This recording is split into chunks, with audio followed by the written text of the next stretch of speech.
5 August Sheikh Hasina সরকারের পতনের পর থেকেই আত্মগোপনে ছিলেন কামরুল ইসলাম। তিনি 1950 সালের জুনে ঢাকার মোহাম্মদপুরে জন্মগ্রহণ করেন।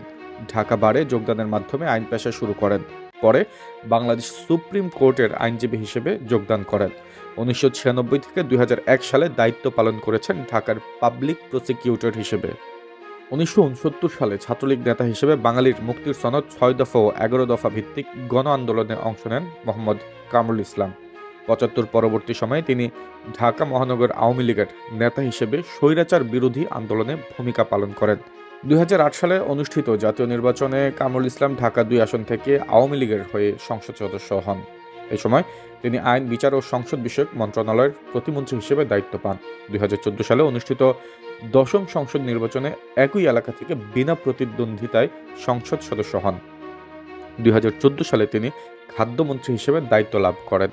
খাদ্যমন্ত্রী থাকাকালীন পচা গম কিনে সমালোচনার মুখে পড়েন তিনি।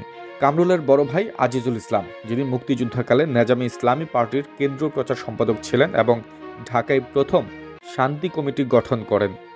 মুক্তিযুদ্ধের সময় কামরুলের ভাইয়ের মালিকানাধীন প্রিন্টিং প্রেসে ম্যানেজার হিসেবে কাজ করতেন। এছাড়া শেখ মুজিবুর রহমান সহ পাকিস্তান বিরোধী আন্দোলনকারী তথা বীর মুক্তিযোদ্ধাদের নিয়ে তিনি ইবলিশের দিনলিপি নামে সাপ্তাহিক বিশেষ সম্পাদকীয় প্রকাশ করতেন।